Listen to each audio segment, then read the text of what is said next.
Hello guys, so this is Noy TV. Mag-share lang ako kasi nagpunta kami kahapon dito sa Los Baños, Laguna.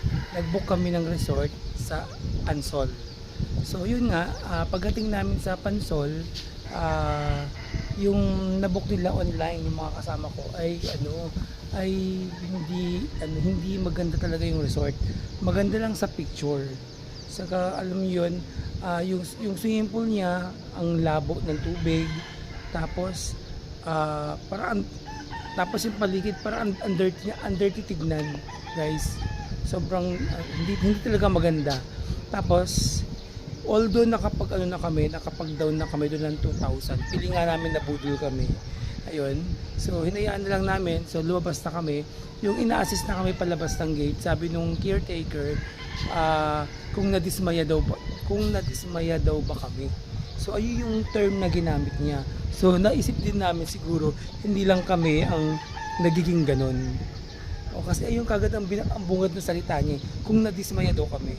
So yun nga, habang papalabas na kami ng Pansol, yung subdivision ng Pansol na yun, naghahanap na lang kami ng private resort. Dito kami napunta sa Lakewood. Dito sa Lakewood, ito yung isang subdivision na lahat ng bahay dito ay pinapa-rent as private house yan. May mga resort yan. Dito kami napunta sa Rocks Retreat.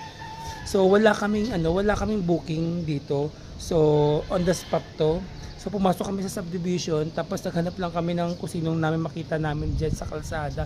Nagtanong-tanong lang kami na kung merong open na resort. Ayun nga, na-meet namin yung isang friendship natin na LGBT. Ayan, pangalan niya Paloma. Tapos yun, from dun sa friend natin na yon, nag-connect na lang sila hanggang napunta na kami dito sa Rocks Retreat na pangalan ng resort.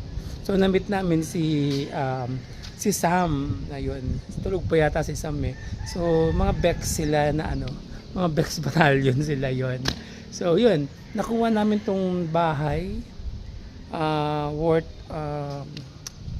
hindi ko alam, parang mga 12 yata yun. 12. So mag-out na rin kami ng 10 PM. Nag-check-in kami ito ng 1 o'clock ng umaga ng madaling araw. So yun, kaso nga lang, dahil yun, talagang on the spot yun, wala pang tubig yung pool. So parang buong madaling araw, natulog lang kami kasi nga nagpupuno pa ng tubig. So umaga na lang kami nag-swimming. Pero hindi pa rin kami nakapag-swimming na maayos kasi sobrang init ng tubig. Ayun, pagdating ng hapon, yun, dun kami nakapag-swimming kahit medyo mainit pa rin siya. Kahit paano na-enjoy pa rin naman namin. Ayun. So, ayun, guys. So, nandito ako sa rooftop nung bahay. So ito nga yung lugar nila, puro mga subdivision, puro mga bahay na mga ganda yan, pinarerenta, guys. Ang ganda, diba? Tapos makikita ninyo yung bundok ng Makiling sa Bayon. Ayun, bundok ng Makiling din sa dulo. Ayun ang bundok ng Makiling.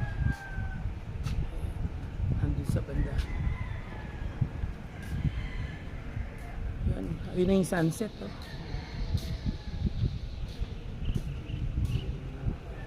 Ito yung bundok ng Makiling, guys.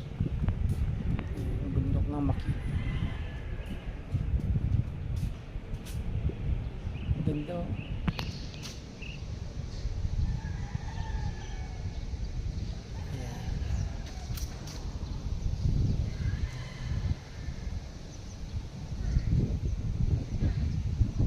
So yun, guys, shinare ko lang tong lugar na to.